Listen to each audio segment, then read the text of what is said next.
Radio Karoual, le journal, présentation Yannick Somé. À la une ce midi,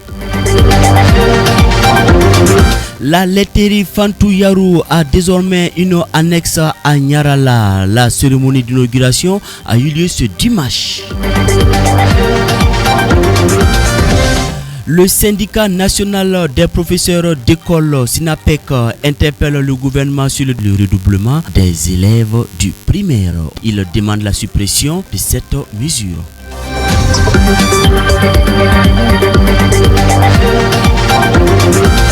Voilà pour le sommet de ce journal. Bonjour et merci d'être à ce Midi Info. Nous sommes le lundi 11 novembre 2024.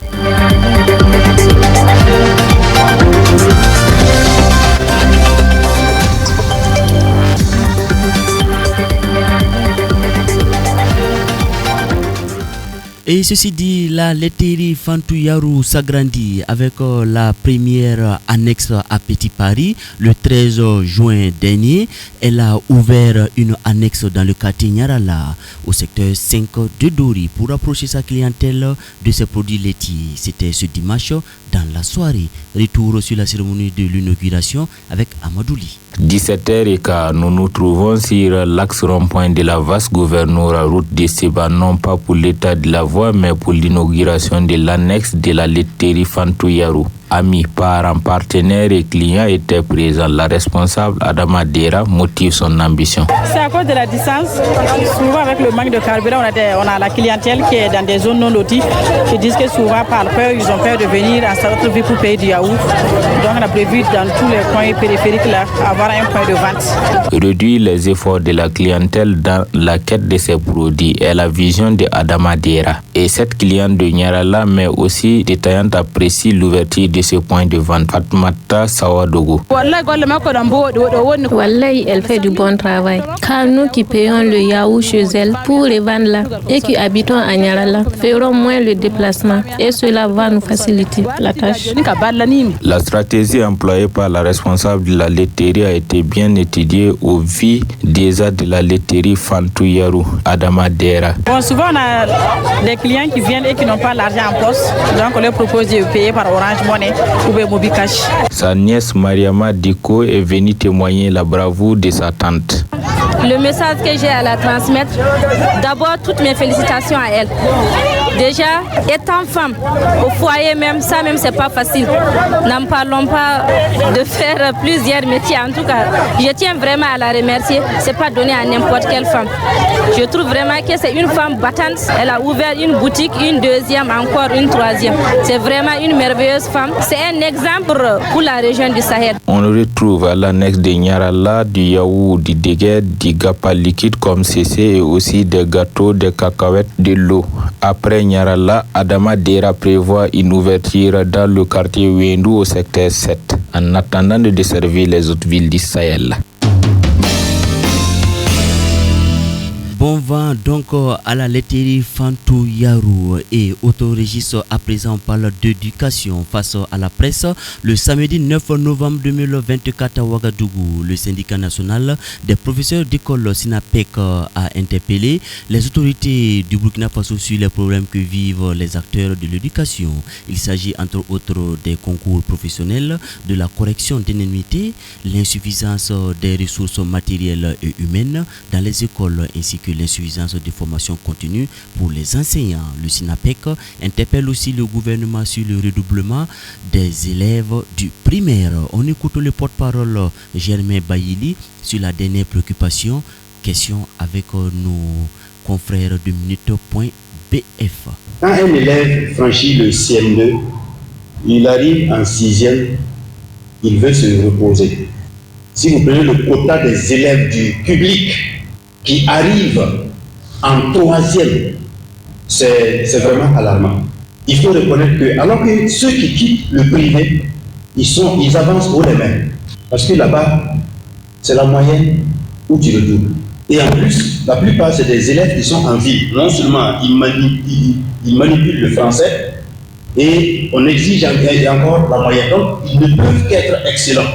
Moi, j'ai enseigné, avant d'intégrer la fonction publique, j'étais dans un privé, je sais de quoi je parle.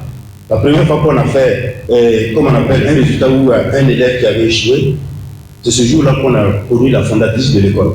Un seul élève qui avait échoué. Donc vous comprenez pourquoi? Parce que c'est pas inadmissible qu'un enfant passe avec 5 moyens et qu'il ne rentre pas.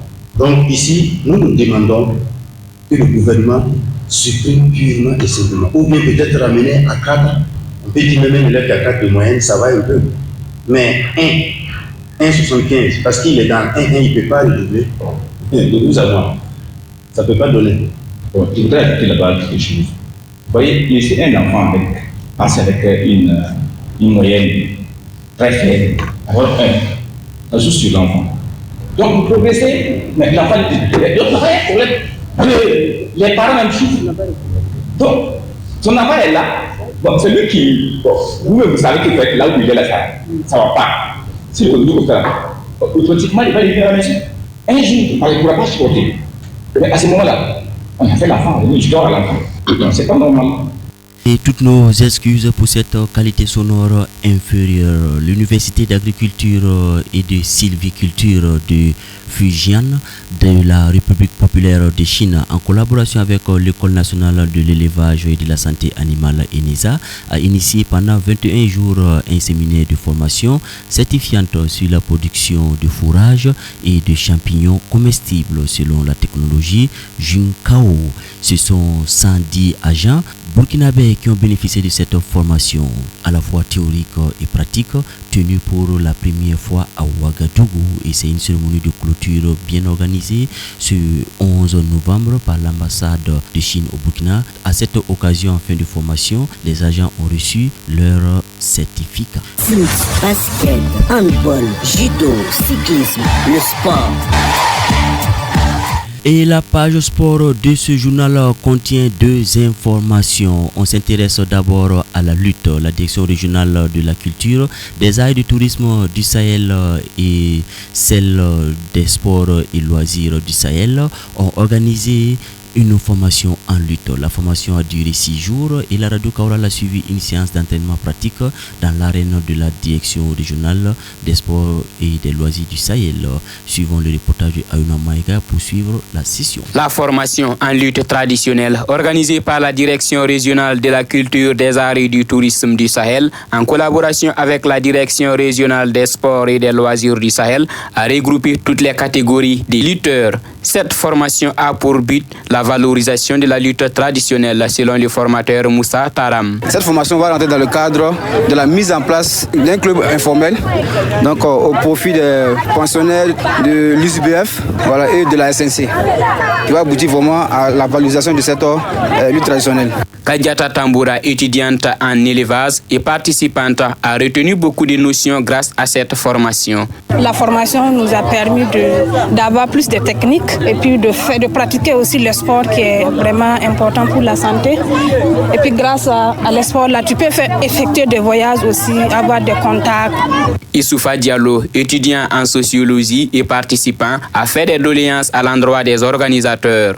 Vraiment, nous les remercions beaucoup pour cette opportunité accordée que nous saluons vraiment beaucoup. Voilà, s'il y a une possibilité encore après cette édition, s'ils peuvent encore revenir, parce que l'apprentissage, ça ne finit pas. Et puis les sportifs, c'est la répétition qui fait sa force aussi. Voilà, donc aussi ils peuvent en tout cas redoubler d'efforts pour que ça va plus que ça. Cette formation s'est clôturée avec la satisfaction du formateur Moussa Taram. Au cours de cette formation, je suis déjà satisfait parce que toutes les catégories ont été représentées et que nous avons déjà des noms dans les différentes catégories. Et cela va nous permettre de mettre en place maintenant cette structure informelle. Cette session de formation a ouvert ses portes le lundi 4 novembre 2024. Pendant 72 heures, les participants, à travers une phase théorique, ont découvert les règles de la lutte et ont passé à une phase pratique qui a duré également 72 heures. Et on termine ce journal avec le football. Le Faso Foot Ligue 1 a livré quelques matchs de la 8e journée. Ce week-end, Asfa Yeniga remporte le Fasico et signe sa première victoire pendant que le derby bobolaire a tiré à l'avantage des fonctionnaires de Bobo sur le Racine Club du Bobo Djoulasso. Salitas FC continue de sombrer et les commerçants de Koudougou arrachent un nul face au Kabelou. Les résultats complets et la suite de la 8e journée avec Amadouli.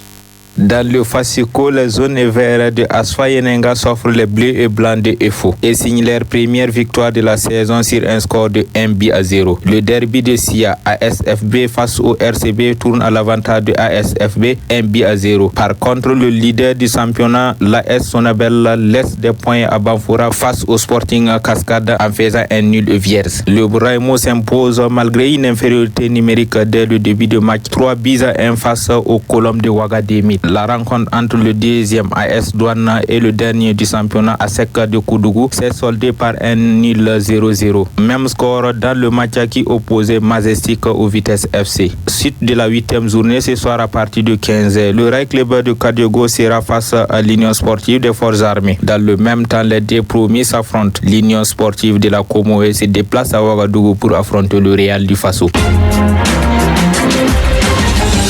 Radio Karoual, le journal, présentation Yannick Somé. Et c'est tout pour le midi de la radio Kaoural. Merci de l'avoir suivi. La mise en onde a été assurée par Amadouli. Méditons avec cette citation du roi du reggae Bob Marley. Et je le cite: certains sont si pauvres qu'ils ne possèdent que de l'argent. Fin de citation. Bon appétit à chacun tout en méditant sur ces propos du roi du reggae Bob Marley. L'info vous revient à 15h.